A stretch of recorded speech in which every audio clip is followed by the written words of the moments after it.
Sahu reporter दि news today. आज आम आसी पहुँचु धर्मशाला अंचल सत्संग विहार आम आसी पहुँचु। एठार श्रीमंदिर आज रत्नमुदर प्रतिष्ठा दिवस अच्छी। यह उपलक्षे यह एक उत्सव महल सृष्टि कर सेठार माँ मैंने गुरु भाई मैंने समस्त एकत्रित हो सत्संग आयोजन कराइला। प्रथम आज आज विनती प्रार्थना तापर सत्संग आयोजन कराइला। एठारे जे आनंद बजार व्यवस्था कर रत्नम आप देखु ये मंदिर रत्नमुद्रण समापन उत्सव किपरि अल्प समय पर रत्नमुद्र को संपूर्ण कर श्रीमंदिर दीर्घ 2 वर्ष एवं प्राय आउ 6 मास पर मंदिर उद्घाटन भी धर्मशालावासी बहुत आनंद और गौरवर विषय। रंजित कुमार मुदुली ठाकुर सभापति जो सत्संग होता है परंपरा ठाकुर श्रीमंदिर ठाकुर दया और आचार्य आशीर्वाद ये निर्माण चली तार इंजीनियरिंग दायित्व में आचार्य आशीर्वाद कर कम देखाशुना कै तेणु आज आम मंदिर निर्माण रत्नमुद हुए चूड़ समाप्ति मिस्त्री तार रत्नमुद व्यवस्था करके बहुत लोक डाकी भजन कीर्तन सत्संग कराइला। से बहुत लोग गाधी पाई बहुत कर्मी बहुत भाई माँ मैंने बहुत दूर दूर आसछंती मंदिर निर्माण सरिया शीघ्र में समस्ते निष्पत्ति होती सत्संग कर शिवाजी चरण महांती ठाकुर सहप्रतिनिधि धर्मशाला सत्संग विहार आज रत्नमुद समाप्ति अवसर में धर्मशाला सत्संग विहार एक विशेष सत्संग आयोजन कराई आनुष्ठानिक भाव में से बहु संख्यार गुरु भाई कवि मैंने जोग देते।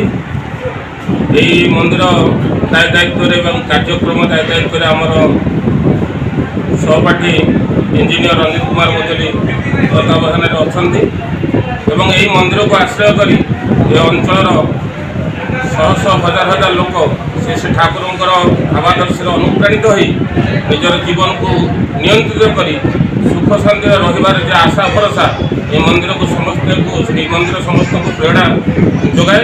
तेणु यही धर्मशाला से मंदिर अनुष्ठित जय यही सत्संग समाज जो अवस्था को जाइए परिवार ठार आरंभ कर युववर्ग ठार आरंभ कर देशर जननायक पर्यंत ये जीवन को बुझापी ये जीवन को अनुभव करने जुगे जुगे जिते पुरुषोत्तम आसती ये मनीष को जीवन वर्धन रास्तार किभली भाव जावाक हुए ताहा से बतई दियंती ताहा एक सांगठनिक दृष्टिकोण एक संघबद्ध जीवनयापन कले एवं यही सत्संगर सानिध्य लाभ कले मनीष ता उपकृत हुए जीवन को अनुभव करे पारिवारिक जीवन दाम्पत्य जीवन एवं व्यक्ति जीवन समस्त जीवनटा नियंत्रित हुए जहाँ आज प्रति प्रत्येक समस्ते ये सुख शांति आनंदर आशा कर ही प्राप्ति हुई। आज धर्मशाला सत्संग विहार रत्नमुद काम सुंदर भाव समापन होती परम प्रेम ठाकुर श्रीमंदिर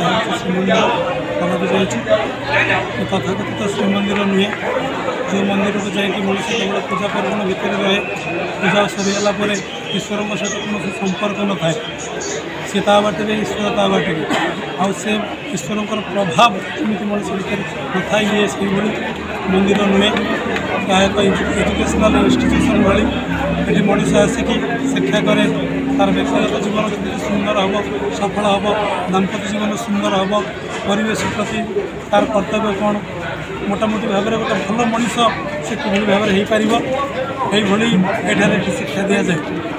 परम प्रेम श्री ठाकुर कहते एक आदर्श चलते जी तांकी नहीं समाज हुए गोटे आदर्श को नहीं जो मनीष चले से श्रृंखलित हुए ठाकुर कहते धन्यवाद। मो दुर्योधन महांती जन अवसान प्रत्यक्ष अधिकारी चाकरी का थोड़ा करके मोर जीवन में बहुत किसी अनुभव कर जोटा कि ପୂର୍ବରୁ ସେଇଟା ମୋର ଅନୁଭବ ନଥିଲା କିନ୍ତୁ ମୋ ଠାକୁର ଗ୍ରହଣ କରି ଜାଣିଛି ପ୍ରକୃତରେ ସତ୍ସଙ୍ଗ ହେଉଛି ଏକ ମଣିଷ କରିପାରିବ। ଆମେ ଦେବଦେବୀ ମନ୍ଦିରକୁ ଯାଉଛେ ସବୁ କରୁଛେ କିନ୍ତୁ ସେଠି କିଭଳି କ'ଣ କଲେ ଆମେ ଭଲ ମଣିଷ ହେଇପାରେ ସେ କଥାକୁ ଜାଣନ୍ତିନି। କିନ୍ତୁ ସତ୍ସଙ୍ଗ ଜଣେ ମଣିଷ ଯଦି ଆସେ ଜଣେ ନିର୍ବୋଧ ବି ଯଦି ଆସିବ ସେ ତା'ର ବୋଧ ଜ୍ଞାନ ପାଇବ ଏବଂ ସେ ଜଣେ ଭଲ ମଣିଷ ହେଇକି ସମାଜରେ ରହିବ। ଆଉ ଆଜି ଏଇ ଯେଉଁ ଆମର ଠାକୁରଙ୍କର ଶ୍ରୀମନ୍ଦିରର ଦଧିନଉତି କାର୍ଯ୍ୟକ୍ରମରେ ଆଜି ଯେଉଁ ସତ୍ସଙ୍ଗ ହୋଇଥିଲା ସେଥିରେ ବହୁ ପରିମାଣରେ ଗୁରୁମା ଗୁରୁ ଭାଇମାନେ ଉପସ୍ଥିତ ରହିକରି ଏ ସତ୍ସଙ୍ଗକୁ ଉପଲବ୍ଧି କରିଥିଲେ ଏବଂ ଅନୁଭବ କରିଥିଲେ। ଆଉ ଏଥିରେ ମଧ୍ୟ ସବୁ ଗୁରୁ ଭାଇମାନେ ଆମର ଯେଉଁ ଆନନ୍ଦ ବଜାର ହୁଏ ସେଥିରେ ସମସ୍ତେ ଏକାଠି ହେଇକି ପ୍ରସାଦ ସେବନ କରିକି ଆନନ୍ଦରେ ଘରକୁ ପ୍ରତ୍ୟାବର୍ତ୍ତନ କରିଥିଲେ। ବାହାଲିଆ ଶ୍ରୀ ଶ୍ରୀ ଠାକୁର ଚନ୍ଦ୍ରଙ୍କର ଦୀକ୍ଷାରେ ଦୀକ୍ଷିତ ହୋଇଛି। ଶ୍ରୀ ଶ୍ରୀ ଠାକୁରଙ୍କୁ ଧରିକି ଆମ ଜୀବନ ଆଜି ଆନନ୍ଦ ଉତ୍ସବରେ ହସି ଉଠୁଛି। ଜୀବନର ବଞ୍ଚିବାର ପଥ ପାଇଛୁ ଆମେ। ଶ୍ରୀ ଶ୍ରୀ ଠାକୁର ମାଆମାନଙ୍କୁ ପାଇଛନ୍ତି।